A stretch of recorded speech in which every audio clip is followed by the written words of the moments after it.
ગુજરાતની અંદર ભાગ્યે જ કોઈ એવા નેતા છે કે જે પોતાના સમાજથી આગળ વિચારે છે, પોતાના પક્ષથી આગળ વિચારે છે અને પોતાના મત વિસ્તારના જે લોકો છે એમના માટે ખરેખર વિચારે છે.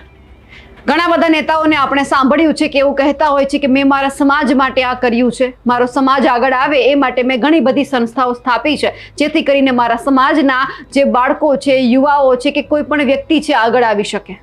અને કા પછી પક્ષના નાતે ઘણા બધા નેતાઓ વિચારતા હોય છે, પણ અમુક નેતાઓ ગુજરાતમાં એવા છે કે જે પોતાના સમાજ માટે તો વિચારે છે, પોતાના પક્ષ માટે તો વિચારે છે, પરંતુ ખરેખર જેમણે જે નેતાને જે એક મંત્રી બનાવ્યા છે, ધારાસભ્ય બનાવ્યા છે, એ જે મતદાર છે, એમના જે પોતાના સ્થાનિક જે લોકો છે એમના માટે વિચાર્યું છે. આજે હું વાત કરી રહી છું જે થરાદના ધારાસભ્ય છે અને વિધાનસભાના અધ્યક્ષ છે શંકર ચૌધરી એમની. નમસ્કાર, આપ જોઈ રહ્યા છો નિર્ભય ન્યૂઝ અને હું છું આપની સાથે રિદ્ધિ. ગુજરાતમાં જ્યારે કોઈ પણ ચૂંટણી હોય એટલે કોઈ સમાજનો વ્યક્તિ હોય એમને પ્રતિનિધિત્વ કરવાનો સમય આવે, કોઈ પણ પક્ષ છે ટિકિટ આપે અને એ પછી ટિકિટના આધારે કોઈ પણ સમાજનો વ્યક્તિ છે ઉમેદવારમાંથી ધારાસભ્ય બને. એમાંથી જો સારું પદ આપવાનું હોય, સારી કામગીરી હોય, એમનું વજન વધારે હોય તો એમને મંત્રી બનાવવામાં આવે. કા પછી કોઈ પણ વ્યક્તિ છે જે પોતાના સમાજ લેવલે સારું કામ કરી રહ્યો છે તો સાંસદની ટિકિટ આપવામાં આવે. અને પછી ઘણા બધા નેતાઓ એવા છે કે જે આ બધાથી આગળ આવી પોતાના લોકોનું વિચારે છે, કોઈ સમાજ નહીં, કોઈ પણ પોતાનો જે તટસ્થ સમાજ છે તેમના વિશે વિચારવાનું નથી, ફક્ત ને ફક્ત વિચારવાનું છે તો પોતાના જે મત વિસ્તારના લોકો છે એમના માટે.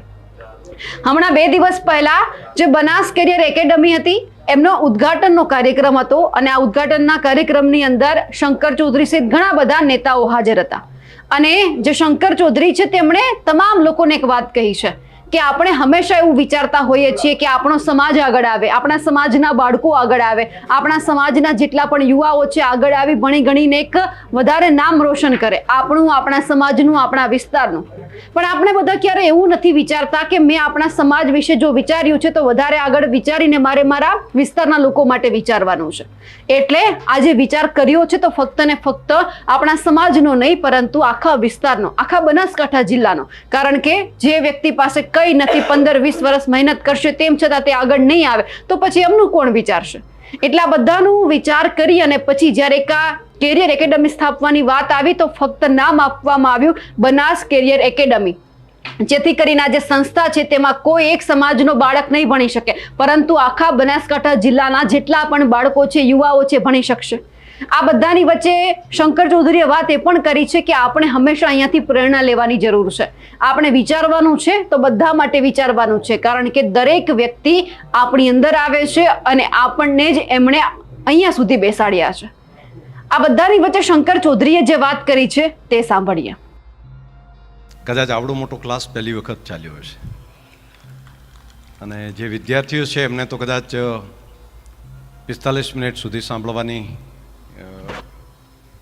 તૈયારી હશે, પરંતુ બાકી એમના વાલી, બીજા જે આગેવાનો, અગ્રણીઓ છે, પરંતુ અમે નક્કી કર્યું હતું કે આજે તો તમને બધાને પૂરો ક્લાસ સાંભળવાનો. તમારે આ સ્નેહનું બંધન છે, પરોપકારના ભાવ સાથે કરેલું આ કામ છે અને એટલા માટે એક પરિવારના નાતે આપણે બધા એક મળ્યા છીએ અને આપણે સૌ બનાસવાસી એ ભાવ સાથે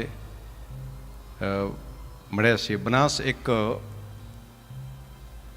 એરિયાનું નામ નથી, બનાસ એક સંસ્કૃતિનું નામ છે અને એવી એક સંસ્કૃતિ આપણે નિર્માણ કરવા જઈ રહ્યા છીએ કે એ સંસ્કૃતિ ખાલી એક ભૌગોલિક એટલા પાર્ટ પૂરતી ન રહે. બનાસ નદી અને એની આજુબાજુ આવેલો પ્રદેશ એ જ માત્ર બનાસ એવું નહીં, અથવા તો બૃહદ બનાસકાંઠા તમે કહો છો તો એટલું પણ નહીં. એક સંસ્કૃતિ ડેવલપ થાય જે માત્ર પોતાના માટે નહીં, બીજા માટે જીવે, સૌના ભલા માટે જીવે અને દરેકનું કલ્યાણ વિચારે એ બનાસ, જેમાં વનસ્પતિ, પંખી, પ્રાણી, મનુષ્ય બધા આવી જાય અને દરેકના ભલા માટે જીવે એ બનાસ. અને એવી સંસ્કૃતિ તેનું આ નામ છે. અહીંયા બધા અગ્રણીઓ જે આગેવાનો આવ્યા છે, વડીલો, આપણા અધિકારીશ્રીઓ, બધાના નામ બોલીએ ને આપણે બધાને પ્રાઉડ થાય એવા બધા વડીલો બેઠા છે. આ એક સ્નેહ ભાવ સાથે બધા આવ્યા છે અને બધા અલગ અલગ ફિલ્ડની અંદર ઘણું બધું સારું કામ કરવાવાળા લોકો છે. હું સાહિત્યની ભાષામાં કહું તો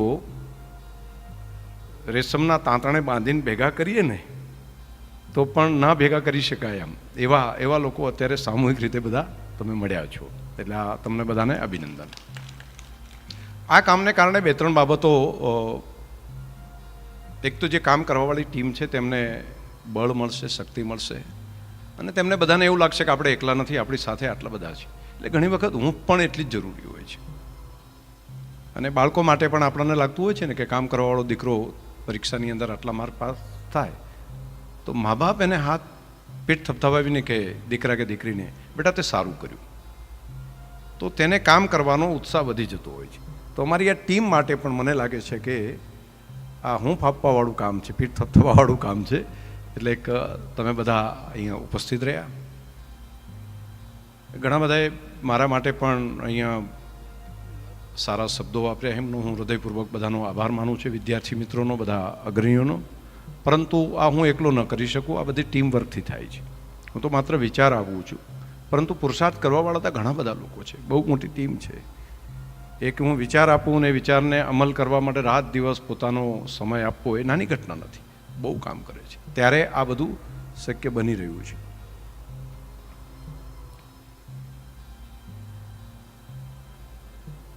આમ તો આનું ઉદ્ઘાટન થોડું વહેલું કરવાનો વિચાર કર્યો હતો, પરંતુ હમણાં 2-3 મહિના પહેલાં ડેરીનું ઇલેક્શન હતું અને મને લાગ્યું કે ઇલેક્શનને આવું ચાલે છે તો આપણે ઉદ્ઘાટન ન કરીએ. એટલે અમારા મિત્રોએ મને કહ્યું, ઘણા બધા, હરિભાઈ શેઠ, કે તો પછી પાછળથી જ કરજો ને. મેં કીધું નહીં, કામ તો આપણે ચાલુ કરી દઈએ.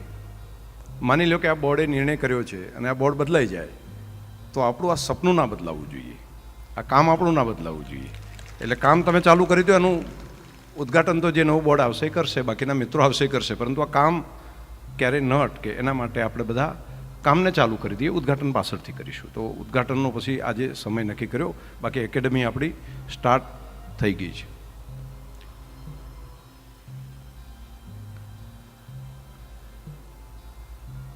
આટલા બધા અધિકારીઓ આજે અહીંયા ઉપસ્થિત છે.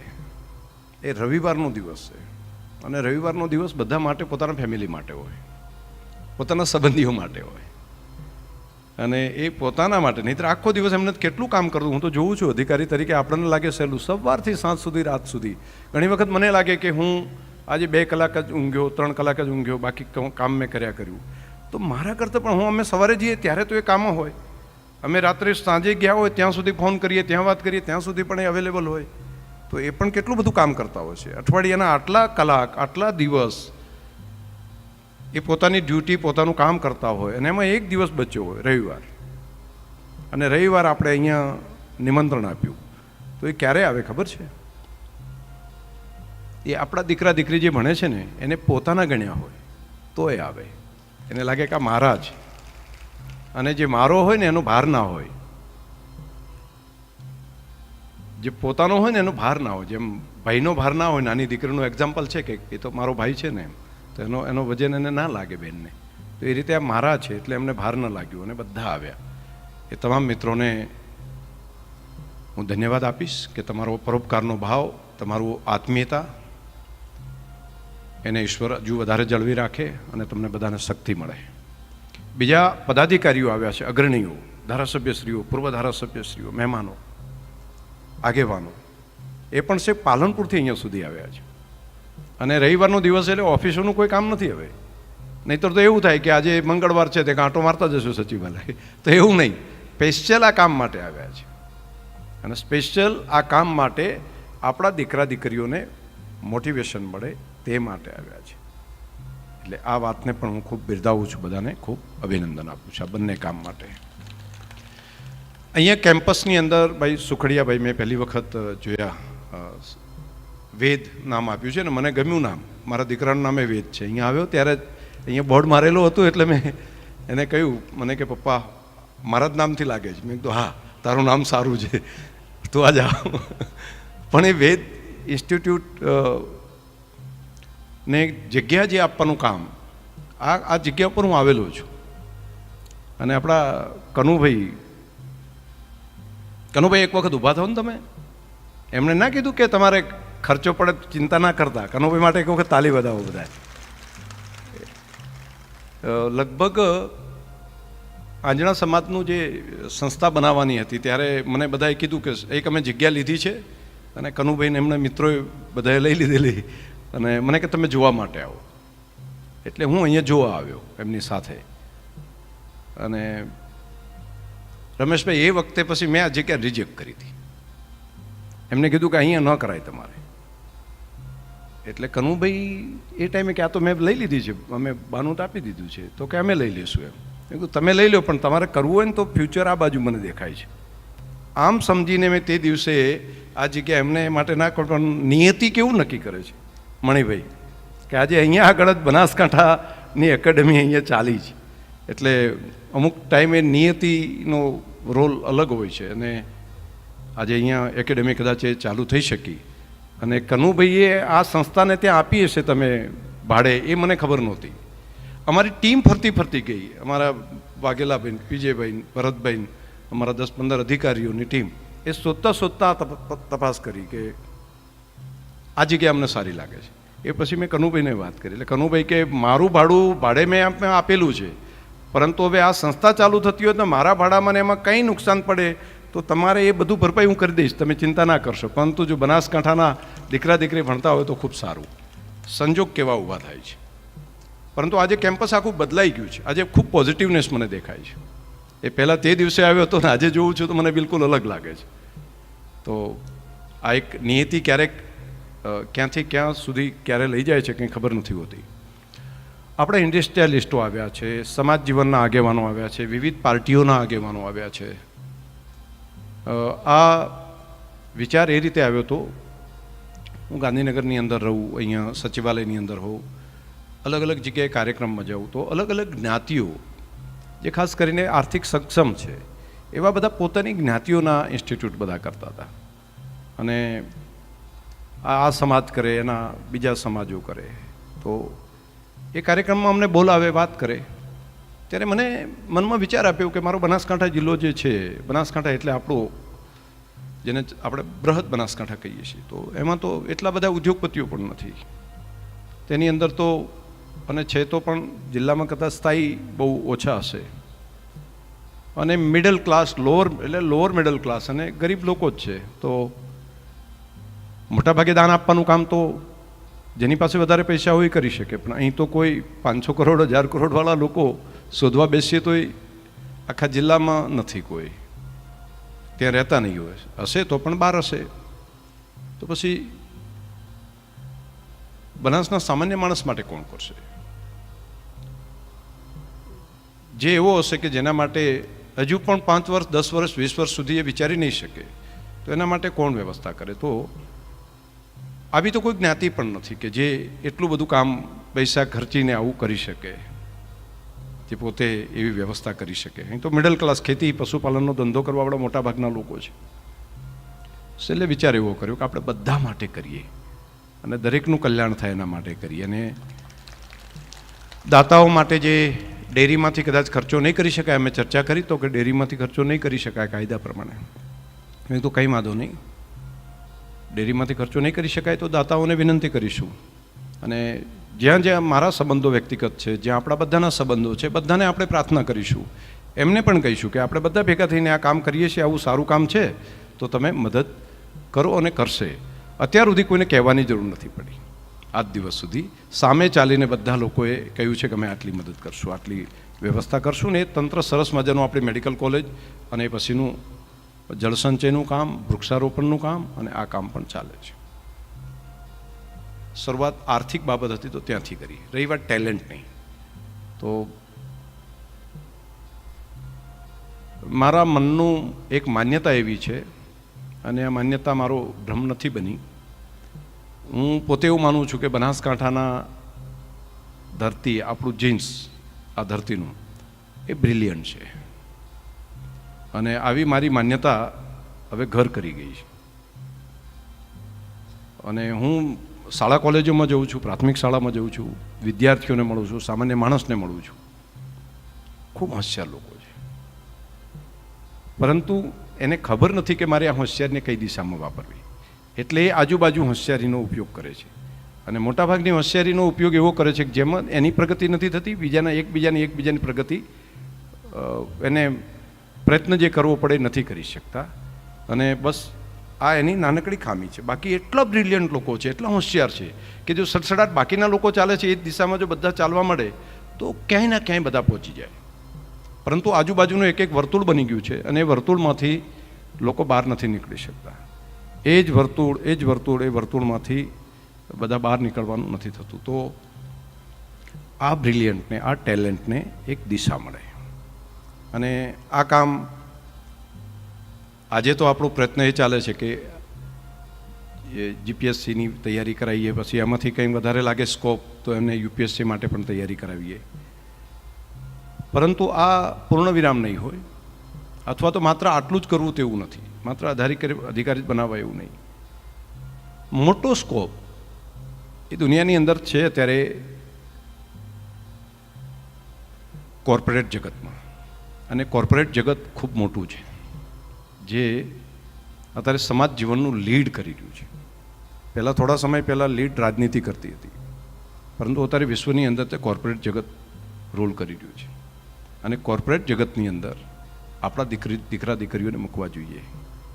હું એવું નથી કહેતો કે માત્ર એના માલિક જ બને, એના ચેરમેન બને, ભલે એના સીઓ બને, ભલે એના પ્રેસિડેન્ટ બને, વાઇસ પ્રેસિડેન્ટ બને, એના બોર્ડમાં જાય, કંઈ નહીં તો એના જોબ તરીકે તૈયાર કરે. તો એ ટેલેન્ટને નીચેથી ઉપર લાવીને આ એક રસ્તા ઉપર મૂકવું જોઈએ. એટલે મેં એક શબ્દ મારા સંબોધનમાં વાપર્યો હશે કે દેશના અથવા દુનિયાના જે સારા લોકો હશે એને આપણે લાવીશું. તો દુનિયાના સારા લોકોને લાવવા માટે એ જે શબ્દ મારો છે એ આ દિશાનો છે કે અહીંયા આપણે જીપીએસસીની તૈયારી કરાવીએ. યુપીએસસી માટે દેશમાંથી પણ આપણે હજુ વધારે સંજયભાઈ, બાકી બધા મિત્રો છે, એમના બધાનો સહયોગ લઈએ. આપણે અત્યારે બચાણીજી હોય, ખરસાણજી હોય, બાકી અધિકારીઓ છે, બધા ખૂબ અનુભવી લોકો છે. તો એમનો ઉપયોગ કરીએ, પરંતુ સાથે સાથે કોર્પોરેટ જગતની અંદર આપણા દીકરા દીકરીઓ પહોંચે એ લક્ષ્ય આપણે રાખવું જોઈએ. અને ત્યાં પહોંચી શકે એમ છે, કામ કરી શકે એમ છે. હું ઘણા બધા લોકોને મળ્યો છું, એમની ટેલેન્ટ જોઈ છે, એમની સ્ટ્રેન્થ જોઈ છે, વીકનેસ જોઈ છે. એ પછી હું કહું કે બનાસકાંઠામાં સ્ટ્રેન્થ છે, આપણા દીકરા દીકરીઓમાં સ્ટ્રેન્થ છે, માત્ર એને દિશા નથી મળતી. બાકી તમે એક કે બીજી પેઢી પછી તમે અહીંથી કહી શકો કે દુનિયાની આ મોટી કંપનીની અંદર એ બનાસકાંઠાનો માણસ છે. આવું ઘણું બધું છે. હમણાં એક છોકરો આપણો પ્રણવ મિસ્ત્રી કરીને બનાસકાંઠાનો દીકરો છે, આપણા પાલનપુરનો, આપણે તે ભણેલો. અત્યારે વર્લ્ડની સૌથી મોટી એક સંસ્થા છે જે વર્ચ્યુઅલ દુનિયાની, પહેલાં સેમસંગમાં હતો, અત્યારે આઈ ડોન્ટ નો બીજી કોઈ જગ્યાએ, પણ એની અંદર બેઠો છે. અને એ આજે ભારતની સ્ટ્રેન્થ છે. હું ભારત માટે કહું છું, આપણા દેશની સ્ટ્રેન્થ બની શકે એવડું મોટું વ્યક્તિત્વ આપણો દીકરો તૈયાર થયો છે. હમણાં થોડા દિવસ પહેલાં મને એક ધાનેરાનો દીકરો, એક આપણા થરાદનો દીકરો અને 4-5 બધા મળવા આવ્યા. મળીને બિલકુલ ટીનેજર્સમાંથી થોડા ઉપર હતા. મને કે સાહેબ, અમે એક આવો વિચાર કર્યો છે કે એક એઆઈ ક્લબ ચાલુ કરીએ છીએ. એટલે પહેલી વખત તો મને મજા આવી ગઈ કે આવું કોઈ, હું જેવું વિચારું છું એવું કોઈ નાના છોકરાઓ આવીને મને વાત કરી. મેં કીધું શું કરું, શું ફરી બોલો? કે અમે એઆઈ ક્લબ વિચારીએ છીએ. મેં કીધું વિચારો છો? ના, કે અમે ચાલુ કરી દીધી છે. અમે 10-15 મિત્રોએ બનીને એઆઈ માટેની ક્લબ કરી છે. પછી થોડી ઘણી એમને કહ્યું તો અમને આટલું જો આવું થાય તો અમે આવું કરી શકીએ. મેં કીધું હું તમારી સાથે છું અને જ્યાં જરૂર પડે ત્યાં અમને કહેજો. પરંતુ હમણાં એમાંથી જ 2 છોકરાને ચાઇનાની 2 કંપનીઓ હાયર કરીને લઈ ગઈ. નાનકડી ક્લબ, એક નાનકડી ક્લબ એમણે ચાલુ કરી છે એમાંથી ત્યાં. અને એ ગણતરીના દિવસો છે. આ સ્ટ્રેન્થ નાની નથી, બસ માત્ર જોવા માટેની દ્રષ્ટિ આપણી વિચાર કરવો પડે એમ. અને આ એક અદ્ભુત છે બદલાવ. અને આ સદી મોનોપોલી વગરની સદી છે. અને એમાં આ દશકની જે શરૂઆત થઈ છે એને આપણે સમજવી જોઈએ. જે બેરિયર હતું લગભગ નીકળી ગયું છે. જે જોગ્રાફિકલ બેરિયર હતું, બાકી ઇકોનોમિકલ બેરિયર હતું, બાકીનું જે, તો એ બધું લગભગ નીકળી ગયું છે. કનેક્ટિવિટી અત્યારે ખેતરની અંદર ખેતરમાં રહેતા મકાનની અંદર એક રૂમની અંદર બેસીને પણ એ માણસ કામ કરી શકે એવી કનેક્ટિવિટી થઈ ગઈ છે. જે દુનિયાની અંદર હું હમણાં જ અમેરિકા જઈને આવ્યો, અમેરિકા કરતાં આપણું કનેક્ટિવિટી ફાસ્ટ છે. હું તમને આપણા બધાની હાજરીમાં કહું છું. એના મોબાઈલ ત્યાં જે પકડાય એના કરતાં આપણો મોબાઈલ ઝડપી પકડાય છે. દુનિયાના ઘણા બધા દેશોની અંદર અને એટલી સસ્તી છે કે એને બહુ મોટો ખર્ચો થાય છે. આપણે તો બિલકુલ મફતના ભાવે વ્યવસ્થા છે. આ એક સ્ટેન્ડ છે. આ વ્યવસ્થા સરકારે કરી આપી છે, તો એ દુનિયા પણ પકડવી પડશે. અને જ્ઞાન અને માહિતી એ બંનેનો સમન્વય કરવો પડશે. ઇન્ફોર્મેશન અને નોલેજ બંનેનો સમન્વય કરવો પડશે. એટલે નોલેજવાળા લોકોને આપણે હાયર કરવા પડશે. મોટા મોટા બિલ્ડિંગ બનાવીએ તેના બદલે સારા ટ્યુટર માટે ખર્ચ કરવો પડશે.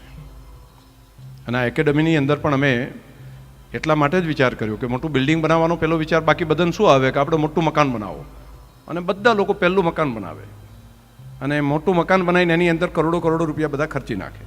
અમે એવું કર્યું કે અમે મકાન ગમે તે ભાડે જ લઈ લઈશું, તમે કહો ભાડાની વ્યવસ્થા કરો, પરંતુ અમે રોકાણ શેમાં કરીશું? તો રોકાણ ટ્યુટરમાં કરીશું. અમારા અહીંયા શિક્ષક હશે, એમના માટેના એવું નહીં વિચારીએ કે ભાઈ આ અહીંયા રેક્ટર છે તો એમને 10,000 ને 20,000 જ પગાર આપીએ. અમે એવું નહીં વિચારીએ કે એમને જે કાઉન્સેલિંગ કરવા માટે વાંચતા હોય એ વખતે કોઈ બહેન કે ભાઈ હોય તો એના માટે 10, 20, 25,000 પગાર આપે, એવું નહીં. એ માગે, એ નક્કી કરે. પરંતુ અમે એવા જ રાખીશું કે જે બાળકોને જે જુએ છે એ વ્યવસ્થા કરી શકે. એના માટે 75,000 રૂપિયા હોય, 1,00,000 રૂપિયા પગાર હોય, અમે કરીશું એના માટે. તો અમે રોકાણ આમાં કરીશું. અને અત્યારે રોકાણ ઇન્વેસ્ટમેન્ટ આ કરવા જેવું છે. બ્રેન લાવવાની જરૂર છે. અને સાચું એ ખર્ચ નથી. આપણે મોટાભાગના લોકો એને ખર્ચ માને છે. એ ખર્ચ નથી, એ રોકાણ છે. એટલે ખર્ચ અને રોકાણ બંનેને પણ આપણે સમજવું પડે. મોટાભાગે રોકાણ સમજે છે બિલ્ડિંગને અને ખર્ચ સમજે છે પગારને. આ આપણી ઉલટી થિયરી છે. આ થિયરી બદલવી જોઈએ. અને એ થિયરી બદલીને આ વ્યવસ્થા કરવાનું કર્યું છે. એટલા માટે આપણે ડિફરન્ટ થઈશું, આપણે આગળ વધી શકીશું. જે મા બાપ પોતાના દીકરા દીકરીને અહીંયા મૂક્યા છે એમને પણ ભરોસો આપીએ કે અમારી ટીમનું જે પણ અમારી શક્તિ છે એનો પૂરો ઉપયોગ આપણા દીકરા દીકરીને સુવિધા પૂરી પાડવા માટે, એન્વાયરમેન્ટ પૂરું પાડવા માટે મહેનત કરીશું. પરંતુ પુરુષાર્થ એમણે કરવાનો છે. અને મને જે અત્યારે હું હજુ સુધી આ કેમ્પસમાં પહેલી વખત અહીં આવ્યો છું, આ ચાલુ કર્યા પછી પણ હું આવ્યો નથી. મને વિદ્યાર્થીઓએ પણ કીધું હતું કે એક વખત તો શંકરભાઈને બોલાવો, પરંતુ હું મારા દોડીમાં એમને ટાઈમ નથી આપી શક્યો. મેં કહ્યું હતું ઉદ્ઘાટન થાય ત્યારે આવીશ અને પછી 1-2 વખત તમને મળીશ.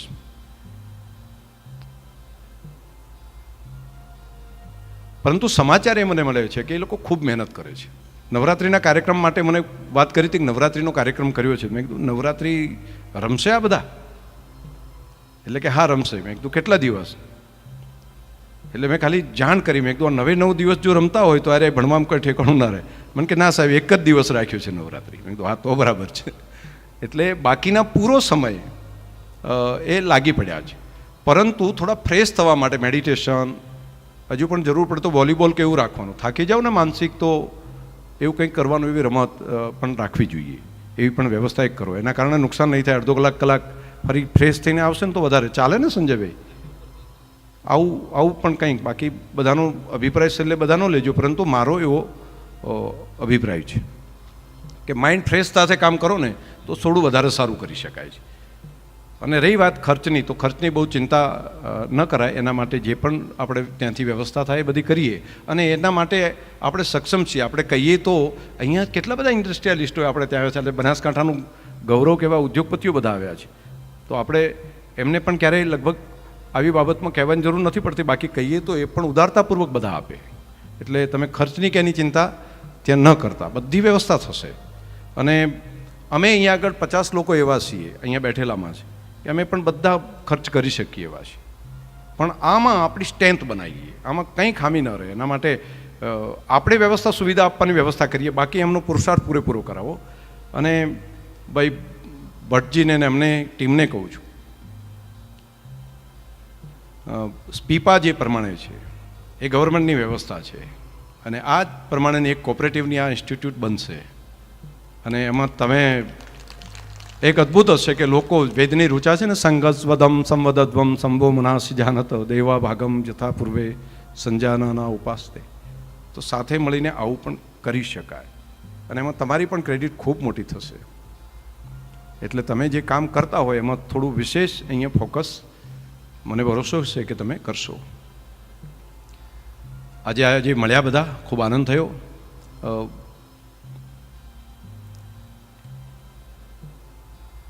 મારા માટે 2-4 શબ્દો અહીંયા વાત કરી. ખરસાણ સાહેબે હમણાં એવું કહ્યું, બચ્ચન સાહેબે વાત કરી અલગ અલગ વાતો. મેડિકલ કોલેજની વાત કરી હતી ત્યારે હું આરોગ્ય મંત્રી હતો અને એ 2-4 મિત્રો આવ્યા હતા એ બધા સાથે મળીને. મને કે મેડિકલ કોલેજની મંજૂરી અમને આપો, અમારે મેડિકલ કોલેજ કરવી છે. એટલે એ ટાઈમે મેં એમને કહ્યું કે સેફ ટેસ્ટ શેના માટે કરશો? મેડિકલ કોલેજ ચલો તમે કરી નાખશો. તો કે બધા કરે છે ને એમ, મને આટલા બધા પેલા લોકો કરે છે તો આપણે એમ સેલે શું? હું તો એક નામ અને બીજું પૈસા. પૈસા તો કોઈના કામમાં કંઈ આવતા નથી. તમે જેણે જેટલા વાપર્યા એના, બાકી કોઈના કશું હોતા નથી. તો તમારે બધાને વાપરવા માટે જેટલા છે એટલી વ્યવસ્થા છે. બાકી તો એવો સંતોષ લઈ શકે કે મેં આટલી થપ્પી મારી, મેં આટલી મારી, મેં આટલી મારી. આપણા મણિભાઈ હમણાં કેટલા કરોડનું દાન આપ્યું? મણિભાઈ 51 કરોડનું દાન આપ્યું. તો આ 51 કરોડ એમણે આપ્યા દાન ત્યાં ઇન્સ્ટિટ્યૂટમાં. તો એ એમના પૈસા ગણાય.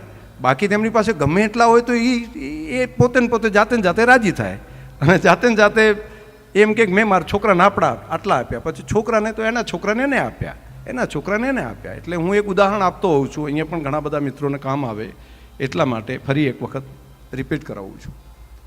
એક જણને સોનાની એક કેડબરી એના દાદાએ આપી. એટલે એ એની દીકરાને આપી. એના દાદાએ આપી, કીધું કે આ તો સાચવી રાખજો, દાદાનું છે. એણે રાખી. દાદાનું આપ્યું, ભાઈને આપી, એમણે રાખી. પછી એ ભાઈ પાસે આવી, એમણે રાખી. એમણે જ્યાં સાચવીને અંદર દાટી રાખતા ત્યારે તિજોરીઓ નહોતી. એટલે કોઈ જોઈ ગયો એટલે એ ચોરી ગયો. હવે ચોરી ગયો એ 4 પેઢીથી કોઈ આપતા ચોરીને લઈ ગયો. એટલે એ તો રડવા માંડ્યો, અરે કેવું થયું, મારું તો બધું લૂંટાઈ ગયું, મારા 5 પેઢીથી મને આપેલી વારસામાં મળેલી આ વસ્તુ મારી અને મારું સોનું. એટલે એનો એક સારો મિત્ર હતો કે ભાઈ તું રડે છે શું કામ? અરે મારું લૂંટાઈ ગયું ને તું કહે છે રડે? અરે નહીં, પણ શું લૂંટાઈ ગયું તારું? તો કે આ મારી સોનાની કેટેગરી મારી હતી અને મારા આટલી પેઢીઓથી મળેલી હતી, મારી જતી રહી. એટલે પહેલાં એક ઈંટનો ટુકડો લાવ્યો પથ્થરનો અને આપ્યો કે લે અને મૂકી દે અંદર. એટલે પેલો કે મૂર્ખ માણસ છે, મારી આવડી મોટી સમસ્યા, મારું ચોરાઈ ગયું, તું મિત્ર તરીકે મને એમ કહે છે કે તું મૂકી દે, તને શરમ નથી આપતી? નહીં, આમે તું કે સોનાનો ટુકડા અને માની લે ને કે આ સોનાનો જ હતો એમ. એટલે પેલો કે સોનાનો ક્યાં છે? ઈંટ છે, પથ્થર. અરે ભાઈ સોનું હોય કે પથ્થર હોય, તું આને કરવાનો શું હતો? તો કે હું મારા છોકરાને આપોત. પછી કે એ શું કરો? એ એના છોકરાને આપોત. પછી કે એ શું કરો? એ એના છોકરાને આપોત. તો કે આ પથ્થર આપી દેશે ને? તમારે તો તારા દાદાને કોઈ કામ નથી આવ્યું, હજુ તારા છોકરાને કોઈ કામ નથી આવવાનું. તો અને પથ્થર હોય કે કેડબરી હોય, તને ફરક શું પડે છે? ખાલી તારા મનનું કારણ છે કે મેં આપ્યું. તો મૂક માથાકૂટ બધી.